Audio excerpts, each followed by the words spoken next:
I was 17 when this happened. My family lived in an old two-story house in upstate New York. It wasn't falling apart or anything, but it had that creaky, drafty feeling, the kind of place where every noise feels louder at night.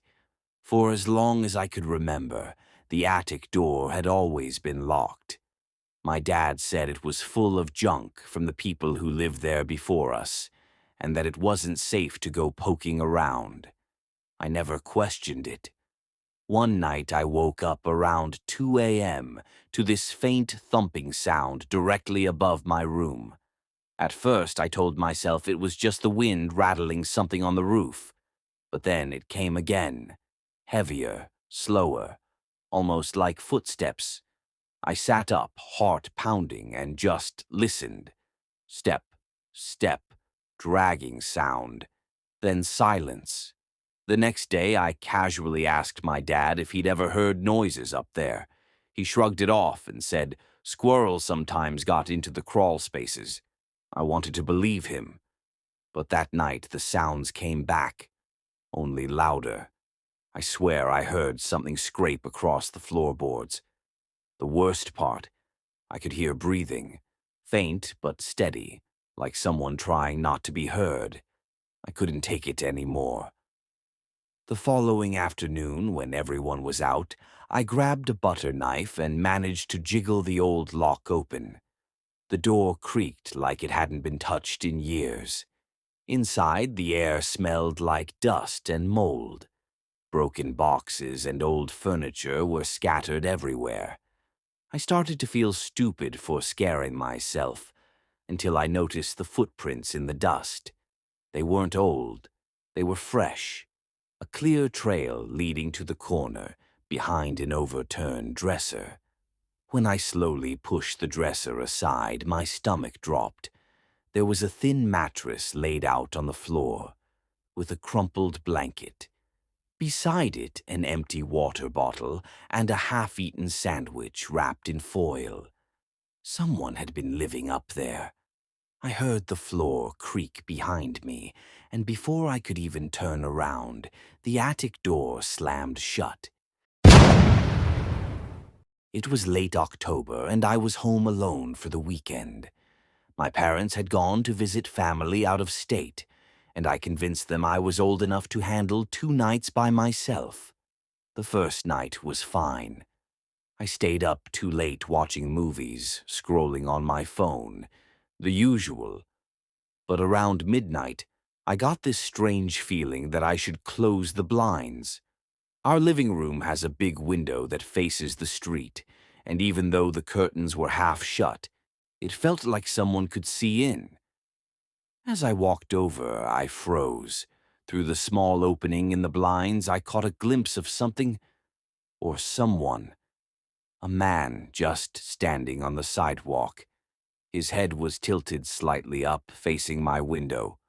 I told myself maybe he was just walking his dog or waiting for a ride, but he didn't move. He just stood there, watching. My heart started racing. I quietly pulled the blinds all the way shut, double-checked the lock on the front door, and went back to the couch. I tried to distract myself, but every creak of the house made me jump. After about an hour, I worked up the courage to peek again. I lifted one corner of the curtain just an inch. The sidewalk was empty. He was gone. I barely slept that night. The next evening, I made sure every window was locked before it got dark. I kept the curtains closed. But around 11 p.m., I heard something. A faint tapping sound. Not from the front this time. This was at the back of the house.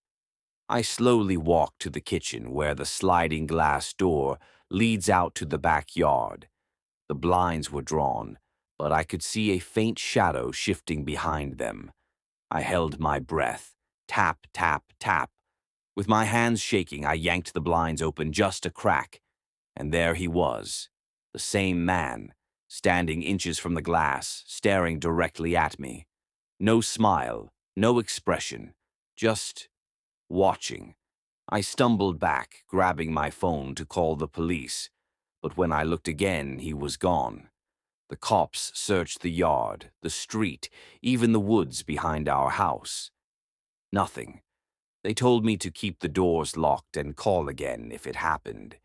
That was 3 years ago.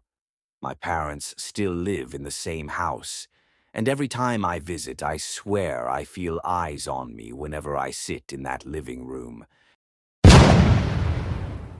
When I was a kid, our house had a basement I was always scared of. It wasn't finished, just concrete floors, exposed pipes, and a single hanging bulb that barely lit the room. My parents used it for storage, but I avoided it whenever I could. One summer night, when I was about 15, I was home alone. My parents were out late, and I was in my room playing video games when I heard something from downstairs. It was the sound of a door shutting. At first, I thought maybe I imagined it. But then came the slow creak of hinges, followed by footsteps on the basement stairs. I froze, staring at my bedroom door, waiting. The steps were heavy, deliberate, and they stopped halfway up. Then silence. I grabbed a baseball bat from my closet and forced myself to check.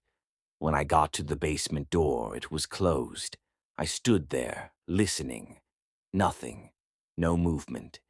Finally, I worked up the nerve to open it. The bulb at the bottom of the stairs was swinging slightly, as if someone had just brushed past it.